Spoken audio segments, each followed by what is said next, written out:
Hi, everybody. Thanks for having me, PMA. This is my second time presenting at a Product Marketing Alliance Summit. My first time IRL, because the last one was when we did off-piste, and I was part of a fireside chat about buyer personas. And I'm not here to talk about that today. I am delighted to talk about a topic that is near and dear to my heart. And since you're sitting here, I hope that it is something that you care about as well. I'm going to ask a really, there's no stupid questions, but this might be one. Who in this room is a product marketer? Okay, yeah, I figured that would be a pretty high volume there. How many of you are performance marketers? Okay, there's one. How many, or two? There's two now. Okay, great. How many are both? Excellent. Okay, so I'm not the only one. That's great. I am a performance and a product marketer. So hello, I am Allyse Slocum, Vice President of Product and Audience Marketing at Trustpilot. For those of you who don't know what Trustpilot is, and I know that the folks in Europe and UK are like, you don't know what Trustpilot is? We're getting there. We're getting there in the US. We are the largest independent platform for customer feedback. So we are very well known in the UK, very well known in pockets of Europe as well. And we are growing very quickly in the US as well. We actually just increased, I think year over year, it's been 17.5% increase in active users on our platform just over the past year. I could go on about Trustpilot, but I'm not here to talk about Trustpilot necessarily. I'm here to talk about myself. Just kidding. A little bit. So I have over 15 years experience in product marketing. I'm not going to talk about how much over those 15 years, but they're over 15 years. And I have spent the last 8 years leading teams in product marketing. I, for 2.5 years, have been leading a team of performance and product marketers. And when I was given or, voluntold that was going to be my new opportunity, I said, challenge accepted. I also said, holy crap, I don't know anything about performance marketing. Just kidding, I do. And it's not exactly the best kind of, feel-good story, right? Because I'm sure that you guys have heard all of these tropes, right? You know what I'm talking about. So performance marketing versus product marketing. It's kind of like product marketing versus sales, revenue. So you have those performance marketers, right? They're so focused on short-term results. We have to drive stuff within a month, right? They're obsessed with numbers, with spreadsheets. They're looking at CPLs, CAC, all these acronyms, right? And like all these short-term results, optimizing. And what's worse is when you build out your entire messaging matrix, right? You are writing the best work of your life, and then you go and you see that it got like sliced up and used for ads, and your masterpiece is gone. They just don't understand our vision, right? Right? Have you heard any of those? Have you gotten any of that? Have you felt that? Yeah, same. On the other hand, product marketers, they have it so easy. They don't have to think about revenue. They don't have to think about in-quarter or in-month results like we do. They're not constantly thinking about numbers and how to optimize and drive results. They also create messaging I can't use.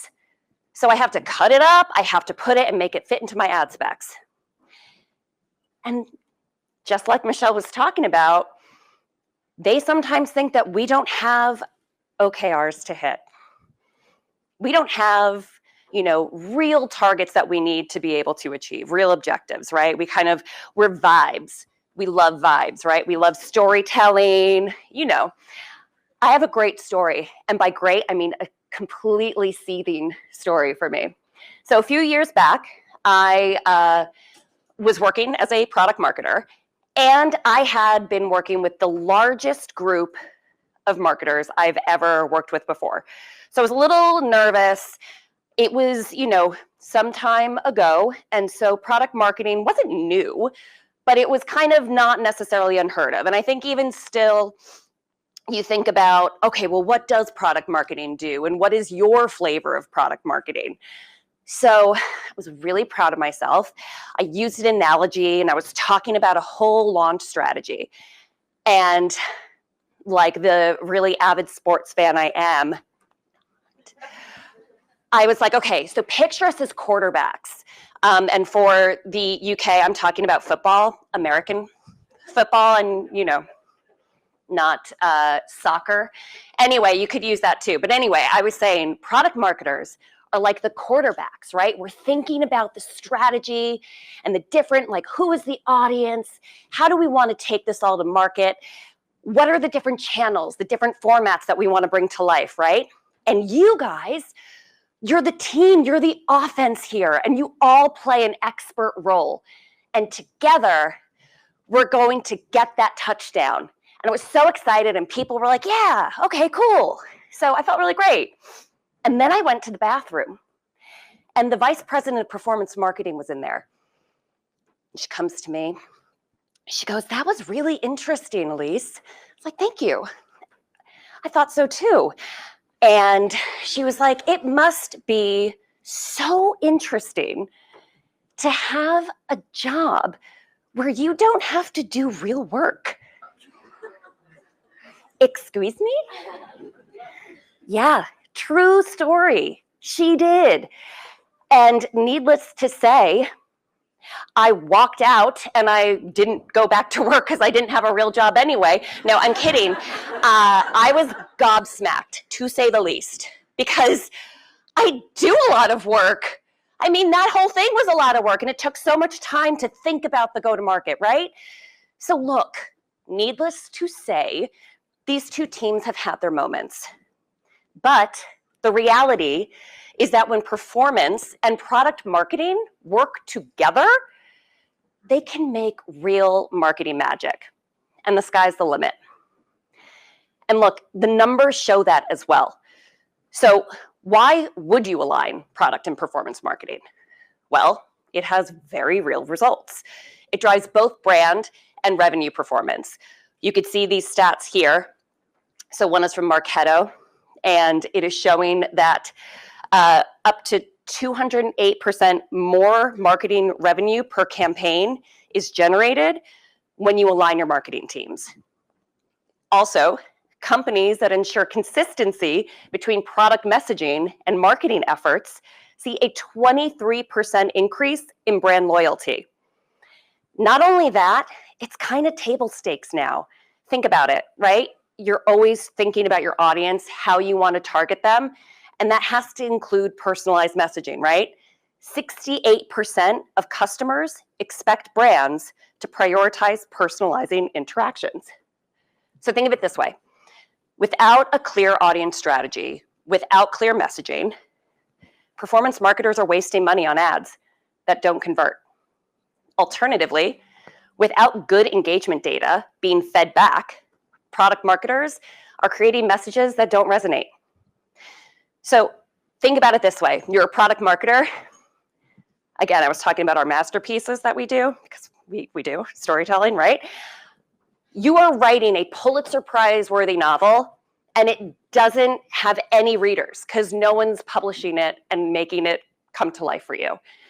On the other hand, if you're a performance marketer and you're just kind of like got this box that you have to sell, you know nothing about it, who's it for, what do you do? What do you say?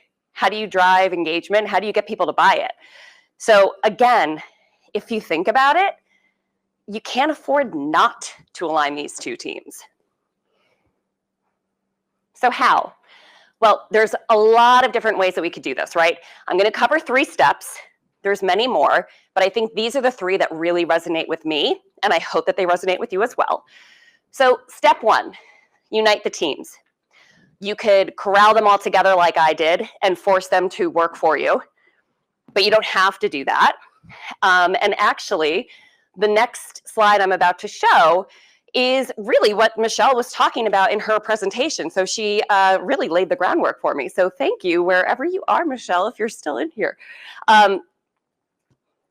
Establish shared goals and KPIs. So Michelle was talking about OKRs and how it might be difficult to establish them. How do you know that they're outcomes, not outputs? But this is my thoughts on OKRs. If you want to make OKRs work for product marketing, you align them with other teams. And it really, really has shown a difference. So there are studies that have been out there, cross-team alignment through OKRs drive performance and financial growth. So you could see here, 74% of marketers say that cross-team alignment shared through OKRs improves campaign performance. Marketing teams that share OKRs with sales and product teams see 33% higher lead conversion rate. And companies that effectively align their teams using OKRs or a similar framework see 30% faster growth than those that don't. OKRs are one piece of this, but there are other ways to align your teams. Show and tell. Okay, favorite time when you were a little kid, right? You got to bring like your favorite thing, you got to show about it, talk about why it was so important and so special. It's true at work as well. So I have never thought I would learn more than I do through some of these sessions that we have when we bring performance and product marketers together, whether that is to talk about performance of a current campaign or initiative, or even if, for instance, a product marketer comes back from a summit such as this and shares the findings and other things that they learned. It's been a great opportunity for the teams to also get to know one another and understand a ton of shared experiences that they have. The next is making time for those moments. It's all well and good if you're saying, yes, let's, show each other our work, but you have to find time to make that happen. You have to force that time. So my team has monthly get-togethers where we go through and we talk about these things. It is monthly, we meet all the time, and through that, we've been able to uncover duplicate work efforts that we didn't realize, gaps that we needed to fill. You also see how you can share some outcomes through that. So one of the best examples that we've had recently is we are planning to launch new products, shameless plug, April 2nd, it's gonna be great. And we've been talking about how to really expand the performance that we can drive here. And one of our paid media managers was looking and she's like, I went to a summit through LinkedIn and there was a whole piece on how talking head videos actually drives better engagement than those that don't and just focus on animation. So we brought in some of our product marketers, our talking heads, and they've started talking about the value and the benefits of the business. We tried this a few months ago with another product that we were launching, and the test showed a higher, I think it was 30% higher video completion and higher dwell times. So that's just one example of how you're joining both of those, right? The next one, central repositories. This probably feels really straightforward. I'm not gonna lie, I'm not a very organized person, not at all. And I love developing messaging matrix, one-pagers, research, like how much do you have in your drive? I'm sure it's like overflowing, right? So many findings, so much work, so much great stuff. But you might not be sharing that with everybody as you think you are. And that's what matters. So we've actually developed whether, we use Confluence. You don't have to. You can use Drive. You can use spreadsheets. It doesn't have to be fancy, but have a central source of truth that everyone can tap into. And then buddy projects. This is my favorite. So let's say, I hate using the word stretch opportunities, but let's say that there's something that we want to give a whirl. We're not sure. We've been doing buddy projects that we've been putting together team members from performance and product marketing.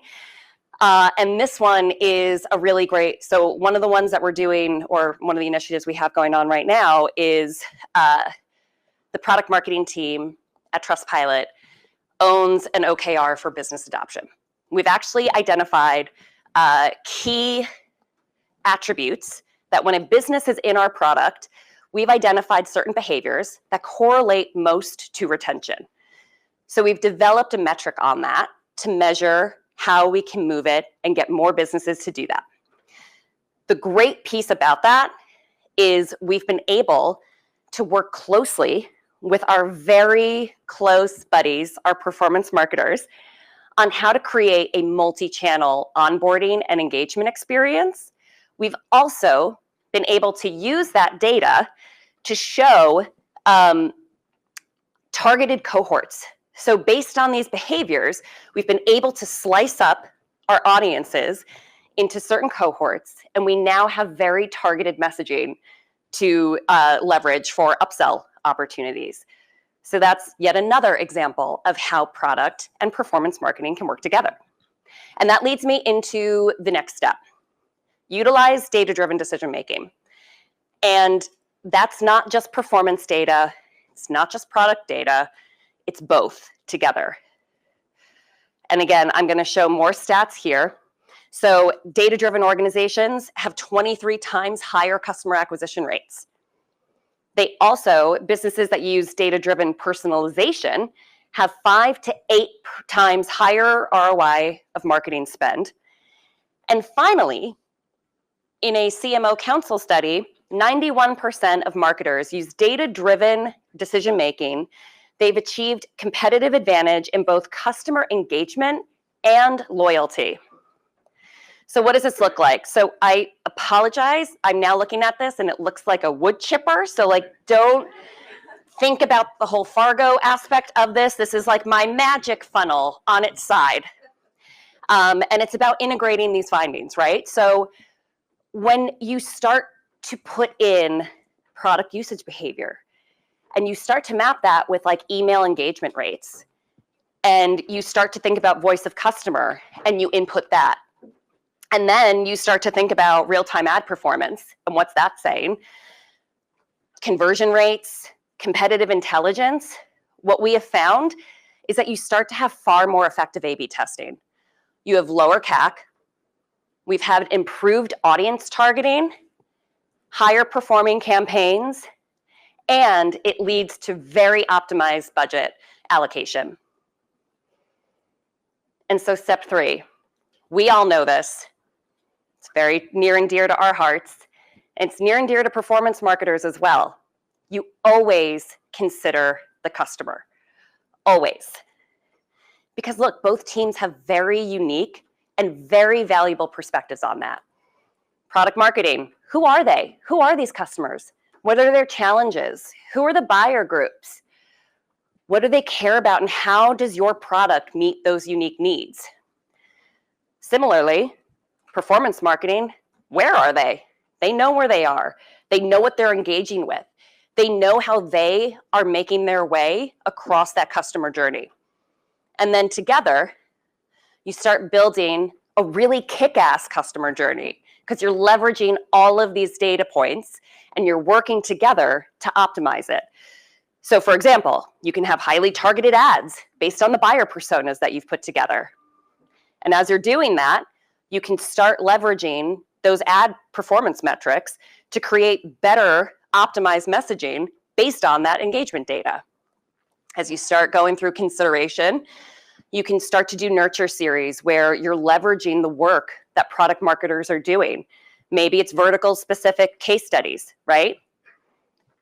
Then you can bring performance marketing back in and you can start to retarget those high intent customers to convert them, prospects to convert them to customers. Then, as we talk about onboarding, again, that's not just within the product. So how do we start leveraging those product usage behaviors to create highly targeted customer lifecycle? How do we start to retarget our customers to drive feature adoption? And then promotion of those new features based on the product engagement behaviors. It creates a continuous loop of optimization when you're working together and you're sharing these findings. And like I said before, you need to make time for those findings. So to recap, my steps: unite the teams. And there's many ways you can do that. OKRs are a really great way to do it, but it's also about making that time, making that effort to have those shared experiences and learnings. Utilize data-driven decision-making. And that's not just performance data, that can be customer data, product usage data, qualitative data that you're hearing from your customers. And then always considering the customer. And then last but not least, just a quick story on trust, because, Trustpilot, I have to do that full circle callback. I took this role very seriously, because if you may or may not know, I had a real chip on my shoulder when that VP of performance marketing told me that I didn't have a real job, right? And I wanted to make sure that my team knew that every role in that team was a real role and had real value added. And that's about building that trust with your team. And, it was new to me. Our performance channel we weren't doing that great for paid media. Paid search was even less so. And we had a director of performance marketing, and he and I worked together to kind of understand root cause of what might be going on. And we realized that we were doing too much like blanket keyword targeting. We started leveraging messaging that we had put together. And when I trusted his point of view, and he said, look, we're spending a lot of money with an agency that is not helping us in delivering targeted results. I didn't really know the inner workings of it, but I trusted him to make this decision. And we did. Together, we built a plan to bring our entire media in-house. And because of that trust between performance and product marketing, we were able to build and stand up an entire team of media experts. And it saved last year over $350,000 that we could then put back into our ad spend, because we were able to take it in-house and not pay retainer fees for the agency. So I just wanted to leave you with that. It means great stuff when you align both teams. Thank you. Like this video? We've got loads more on demand. To access all previous event recordings, become a member. When you join, you also get access to more resources, templates, and inspiration from other leaders and PMMs. If you do want to catch us live, though, why not join us at our next event? Simply head to the link in the description to see where we're headed. Thanks for watching, and we'll see you next time.